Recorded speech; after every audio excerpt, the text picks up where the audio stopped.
ዛሬ ማለትም ኅዳር 12 ቀን የሚነበብ ስንክሳር የሊቀ መላእክት የቅዱስ ሚካኤል በዓል። ኅዳር 12 በዚህች ቀን ለሰው ወገን የሚያዝንና የሚራራ በእግዚአብሔር ጌትነት ዙፋን ፊት ሁል ጊዜ በመቆም ለፍጥረቱ ሁሉ የሚማልድ የመላእክት አለቃ በሰማያትም ለሚኖሩ ኃይሎች ሁሉ አለቃቸው ለሆነ ለቅዱስ ሚካኤል የበዓሉ መታሰቢያ ነው። ይህም በንጉሥ ጭፍራ አምሳል በታላቅ ክብር ሆኖ የነዌ ልጅ ኢያሱ ያየው ነው። ከእኛ ሰዎች ወገን ነህን ወይስ ከጠላቶቻችን ወገን ነህ አለው። እኔስ የእግዚአብሔር ሰራዊት አለቃ ነኝ፣ አሁንም ወደ አንተ መጥቻለሁ አለው። ኢያሱም ወደ ምድር በግንባሩ ተደፍቶ ሰገደለትና በእኔ በባሪያ ዘንድ ምን አቁመሃል አለው። የእግዚአብሔር የሰራዊቱም አለቃ ቅዱስ ሚካኤል ኢያሱን የቆምክበት ምድር የከበረች ቦታ ናትና ጫማን ከእግር አውልቅ አለው። ኢያሱም እንዳለው አደረገ። እግዚአብሔርም ኢያሱን እንዲህ አለው፣ በውስጧ ያለውን ንጉሷን ከኃያላኑና ከአርበኞቹ ጋር በእጃችሁ ኢያሪኮን እነሆ አስገባታለሁ።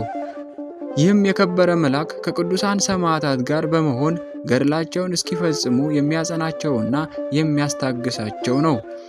ስለዚህም ስለ ልዕልናውና ስለ አማላጅነቱ በየወሩ በ12 ቀን ለመታሰቢያው በዓል በተሰራለት እርሱ ስለ እኛ የምድሩን ፍሬ ይባርክልን ዘንድ ዝናቡንም በየጊዜው እንዲያወርድልን የወንዙንም ውሃ እንዲመላልን ንፋሱም የምሕረት ንፋስ እንዲያደርግልን ሁሉንም የተስተካከለ እንዲያደርግልን ወደ እግዚአብሔር በጸሎት ይማልድልናልና። እንዲህም ሆነ። የእግዚአብሔር ወዳጅ የሆነ ስሙ ዱራታዎስ የሚባል አንድ ሰው ነበር። የሚስቱም ስም ቴዎብስታ ነው። እነርሱም ሁል ጊዜ ያለማቋረጥ የዚህን የከበረ መልአክ የቅዱስ ሚካኤል የበዓሉን መታሰቢያ ያደርጉ ነበር።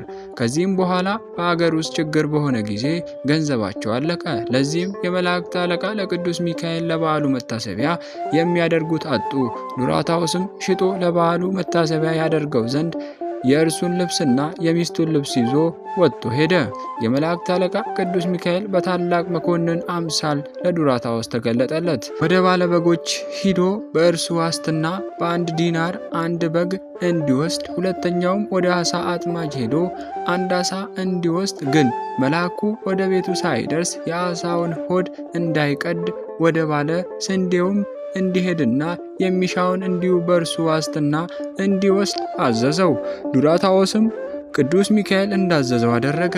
ወደ ቤቱም በተመለሰ ጊዜ በረከትን ሁሉ ቤቱ መልቶ ታገኘው። እጅግም ተደነቀ። የዚህም የከበረ መልአክ የበዓሉን መታሰቢያ እንዳስለመደው አደረገ። የተራቡ ወገኖቹን ሁሉንም ጠርቶ መገባቸውና ወደ ቤታቸው አሰናበታቸው። ከዚህም በኋላ ዱራታዎስና ለሚስቱ ቅዱስ ሚካኤል ሁለተኛ ተገለጠላቸው። ዱራታዎስም የዓሣውን ሆድ እንዲቀድ አዘዘው። በሰነጠቀውም ጊዜ 300 የወርቅ ዲናር በዓሣው ሆድ አገኘ። ቅዱስ ሚካኤልም ዱራታዎስንና ቴዎብስታን እንዲህ አላቸው፣ ከዚህ ዲናር ወስዳችሁ ለባለ በጉ ለባለ ዓሣውና ለባለ ስንዴው ዕዳችሁን ክፈሉ። የቀረውንም ለፍላጎታችሁ ይሁናችሁ። እግዚአብሔር አስቧችኋልና በጎ ሥራችሁን መሥዋዕትነታችሁንና መጽናታችሁን አስቦ በዚህ ዓለም አሳመረላችሁ፣ በኋላኛውም መንግሥተ ሰማያት አዘጋጅቶላችኋል። እነርሱም ሲሰሙ ስለዚህ ነገር ደነገጡ። እርሱም ከመከራችሁ ሁሉ ያዳንኳችሁ የመላእክት አለቃ እኔ ሚካኤል ነኝ። መሥዋዕታችሁንና ምጽዋታችሁን ወደ እግዚአብሔር ፊት ያሳረኩ እኔ ነኝ። አሁንም በዚህ ዓለም በጎ ነገር እንድታጡ አላደርጋችሁም አላቸው። ይህንንም ብሎ ወደ ሰማያት ወጣ። እነርሱም ሰገዱለት። ተአምራቱም የማይቆጠር ብዙ ነው።